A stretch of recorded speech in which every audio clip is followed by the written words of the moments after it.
Почитувани граѓани, земјоделскиот сектор е најголем приоритет на владата предводена од Социјалдемократскиот сојуз на Македонија. Во целиот овој период, од почетокот на годинава, надлежните институции се ставени во полн погон со сите расположливи капацитети за да се реализираат програмските определби и да се дефинираат конкретни мерки за облажување на кризата со јасни цели и видливи резултати.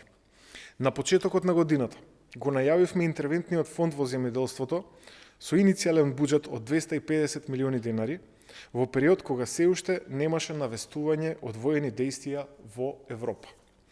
Во меѓувреме, по серија консултации со представниците од различни подсекторски групи, а со цел да се помогне домашното производство на храна, буџетот на интервентниот фонд се зголеми на 400 милиони денари, а институциите работат на воведување на нови интервентни мерки со што ќе се обезбедат дополнителни средства директно наменети за земјоделците.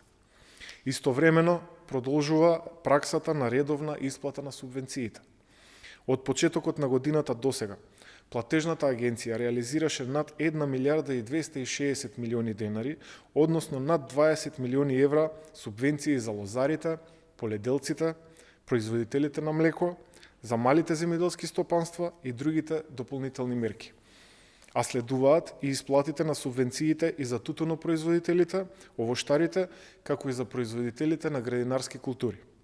За овие категории ќе бидат одвоени околу 2 милиарди денари, или вкупно со досегашните исплати ќе се реализираат над 50 милиони евра директни плаќања кон земјоделците. Во услови на криза и сериозни предизвици ги отвораме сите можни механизми да им помогнеме на земјоделците.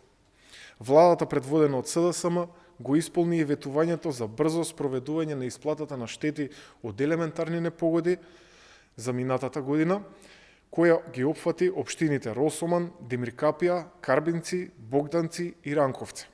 За овие општини беа доделени и исплатени средства во износ од 41,2 милиони денари. Грижата продолжува за сите подеднакво. Почитувани, и покрај интервентните политики, владата на земјоделците го поттикнува и развојот. Така, преку програмата за рурален развој, беа склучени договори за финансиска поддршка за набавка на добиток. Преку мерката 121 од програмата за рурален развој беа склучени рекордни 103 договори за поддршка со буџетска помош од 253 милиони денари за зголемување на сточниот фонд на државата со нови 3842 грла добиток. Тоа е вистински развој за сточарството, тоа е поддршка која земјоделците ја заслужуваат.